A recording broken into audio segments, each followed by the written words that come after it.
In this crochet video, I'm going to show how to make this is a vintage little glass cozy. We used to call them socks. My great-grandmother made this sort of thing all the time, and I grew up using them. And I actually found this one at an antique store, and I just loved, I loved the yarn, I loved the style of it.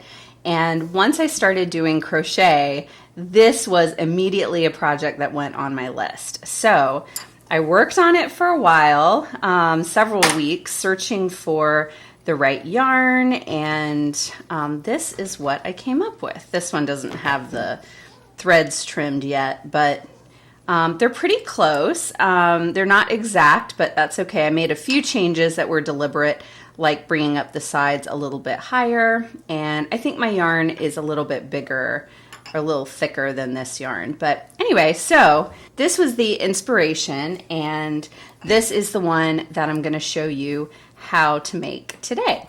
The first thing that was most important was finding the right yarn, and this is a linen cotton blend that I found on Etsy. This is the brand Mojave, and it's 60% cotton, 40% linen, and it uses a 3.5 millimeter to 4 millimeter hook. So I kind of picked the middle. I'm using a 3.75 millimeter hook. It's an F5, and I got this particular one at Hobby Lobby. And you're also going to need a little pair of scissors just to trim the yarn at the end, and a tapestry or an embroidery needle so that you can weave in the ends. The cool thing about this design is that while it looks complicated, we're really only going to use one stitch and just variations of that one stitch. So we're going to do the double crochet, and I'm also going to teach how to use the magic circle so that you can crochet in the round. That's any kind of things that are round, like mittens, hats, that sort of thing. This will be a good starter project to get going in that direction. This yarn actually didn't come on this wooden spool. It came unwound, like it wasn't in a ball. So I put the end of it on this spool so it wasn't getting all tangled. So we're gonna start here. We're gonna start with doing the magic circle or the magic loop. So we're gonna have the tail of our fabric on this side and the working end on this side, and drag it across our fingers in a diagonal. And then we're going to make an X with this end, and then kind of hold the X in place like that. Then stick this hook under this side of the X.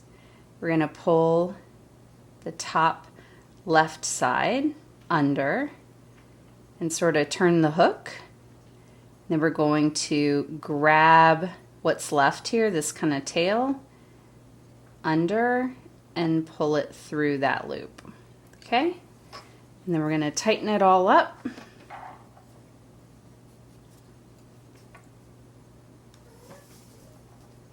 I've got cats playing behind me.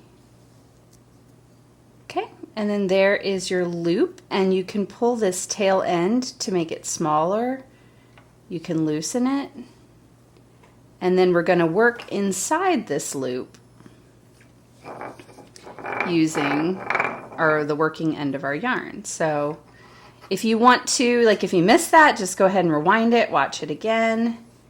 But we're going to go ahead and start working into this loop now. So this is, I think, the hardest part. This is kind of the most fiddly part of this, because this loop is a little bit hard to work into.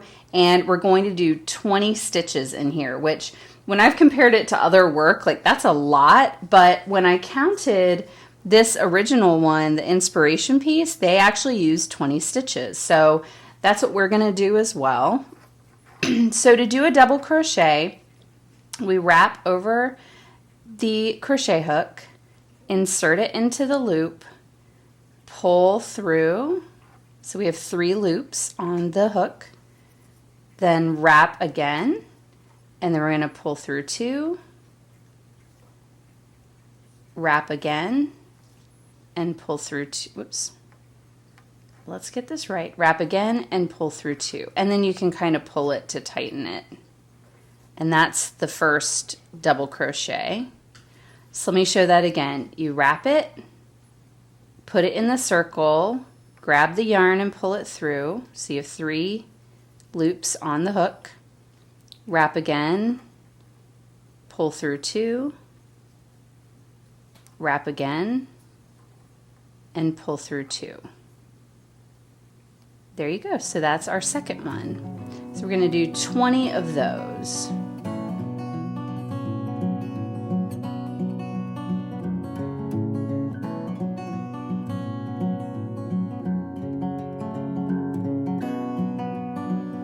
Okay, and so to count our stitches, if you look at the side here, we've got a little braid.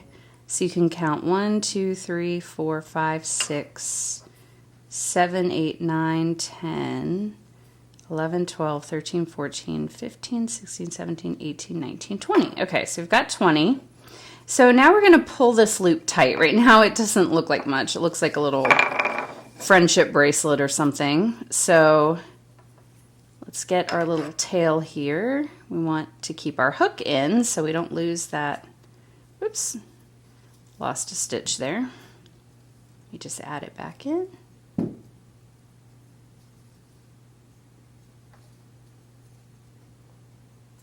Okay, so we're going to pull this loop here, or not this loop, we're going to pull the end and it's going to tighten the loop. And what it's going to do is it's going to cinch all these stitches up together. Somehow we've got a little knotted place here that is, oh no, it's not allowing. There we go. Okay. I haven't had it happen like that before. This is the 6th one I've made, and actually the 7th one I've made, and I haven't had that trouble. So anyway, sometimes it takes a little finagling, but there we go. So we're gonna pull that nice and tight, and then we're gonna connect this circle here. So how we're gonna do that is on this first stitch, we're going to insert our hook and just do a slip stitch. So we're going to grab the yarn and pull it through both of the loops. And that just makes a slip stitch. So we still have a bit of a donut here, so we're going to continue to tighten this. See how it does that? It kind of cinches it up. And if it loosens while you're working on it, we can tighten it up at the end. So we've got our first circle here, and now what we're going to do, so we did 20 stitches, now we're going to increase to 30 stitches, and we're going to do that by doing 2 stitches in one of the previous stitches, and then 1, 2, 1, 2, 1. So we're going to start though by chaining 2. So we'll chain 2, and then in this next hole here, we're going to kind of skip this little half one. We're going to go into this one and do 2 double crochets. Oops. Okay, there's 1. We're going to work it into that same place and do a second one. And then we're going to do a single one in this next hole. And we're going through both of the loops of the previous stitch. Got a cat here playing with my yarn. So when you look at the previous stitches, like I said, you can see kind of the braid, this V. So we're going to go under both of those parts of the V. Oops, I keep doing a single crochet. So we're going to wrap, go in, wrap again, pull through 2, wrap again, pull through 2, and then do a second one in that same spot. So we're going to go all the way around the circle doing 2, 1, 2, 1, 2, 1, and we should have 30 stitches in that next row.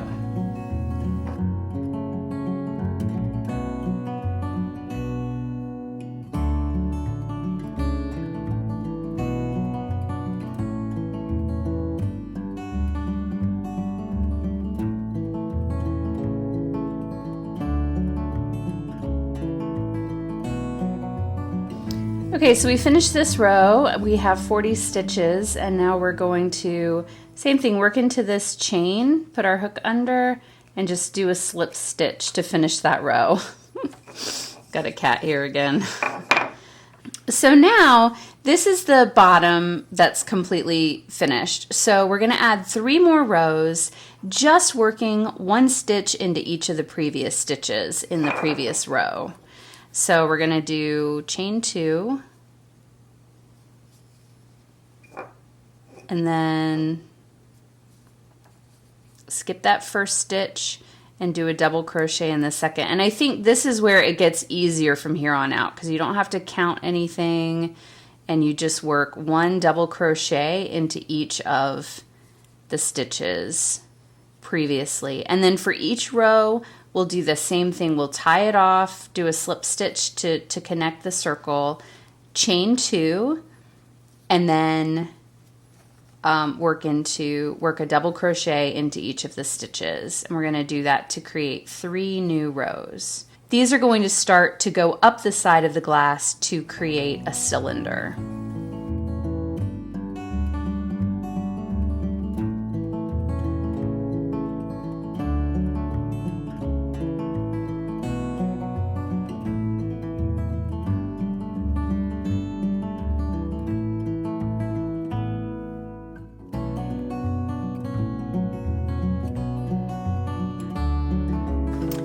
Okay, so we finished the 3 rows, and it still looks a little wonky, but it's gonna shape up as we keep working on it. So now we're gonna start doing this sort of more open stitch, and we're gonna do 6 rows of this, and it's actually still the same double crochet, but we just do 1 chain after each stitch, and we skip one of the previous stitches to kind of make this open work. So I'm going to show you how to do that now.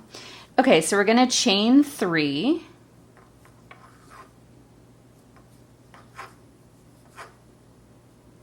and then we're going to skip this first stitch, insert the hook in the second one, and do a double crochet.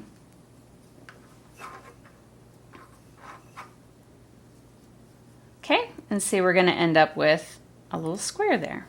So then we do a chain 1, skip a stitch, put the hook in the next one. Oops.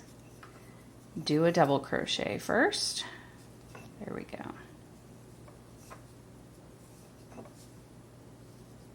Okay, then we'll do chain 1, skip a stitch, and a double crochet.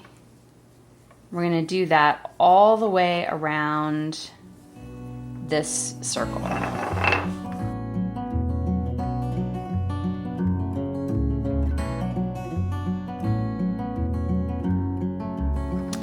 Okay, and then we're going to do the same thing that we did with the previous rows, and that we're going to go under this the chain and just do a slip stitch to attach that together. And then for the next row, we'll do a chain 3 also. And then we're going to work into this, the stitch that's at the top of each post. I'm not sure if that's the technical name for it, but that's what I'm going to call it. So we'll do our double crochet there, chain 1, and then same thing, we're going to find the stitch over the post, and that's how we're going to work into this next row. Chain 1, double crochet,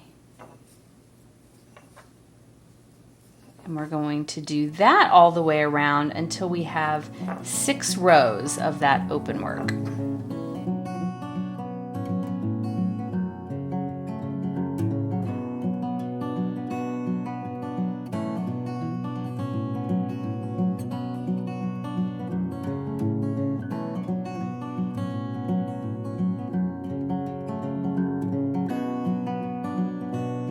Okay, so we finished 6 rows here, and this is the one I was working on, and I'm running out of thread. So I have unraveled another one so that we can, I can show you how to do the scalloped edge on top. So We've done a slip stitch to attach this together. We're going to do 3 double crochets into the first hole there.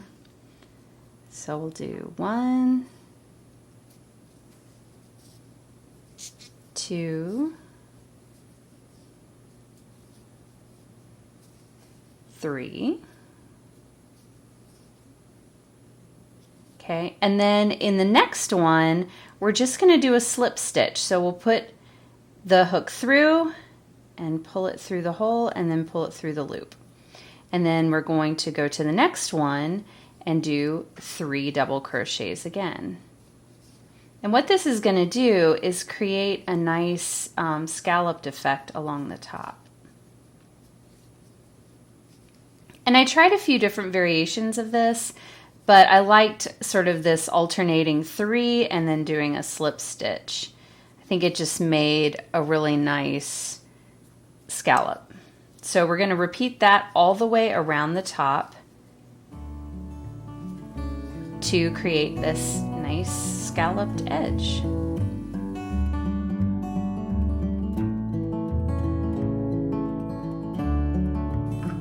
Okay, so we've finished our 3, and if you have a scallop that, it's been funny, I think, I feel like I've done these the same every time, but sometimes I have the scallops but together and other times I have a slip stitch between the two. So however it is, it's really okay. It's not a big deal. It's a small detail.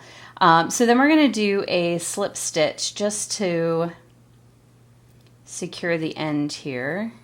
And I'm at the end of my yarn here, but if you need to, trim it, leaving enough so you can weave it in. So there we go. We'll tie off the edge. And now we're going to weave in the ends. Okay, so to weave in the ends, we're going to use a blunt tapestry or embroidery needle. And so we're going to thread the yarn through and then just kind of weave it in and out in a few places. Oops, let's see, that's probably not a good place. So you want to kind of be mindful of the scalloped pattern. The stitch I just did there is going to kind of pull that. So let's work into this one.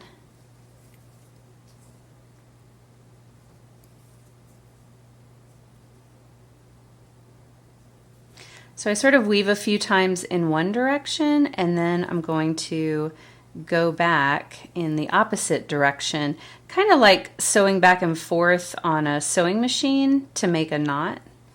It's that idea. The tension kind of keeps it in place. And then on the inside, we're going to just make a little knot. So find a loop.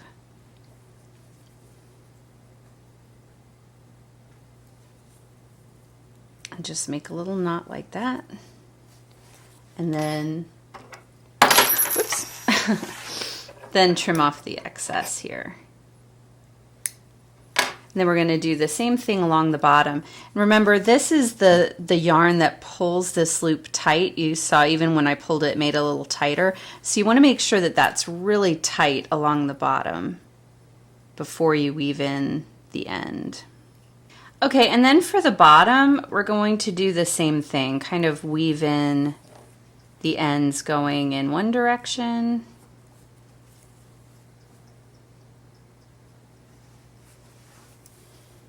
And then going back the other direction.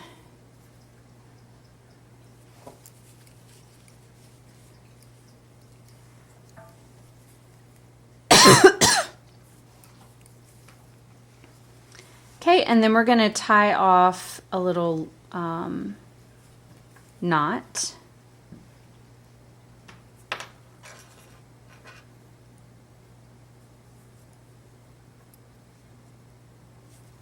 Just like that. And if you can always double knot it too. We'll do one more knot.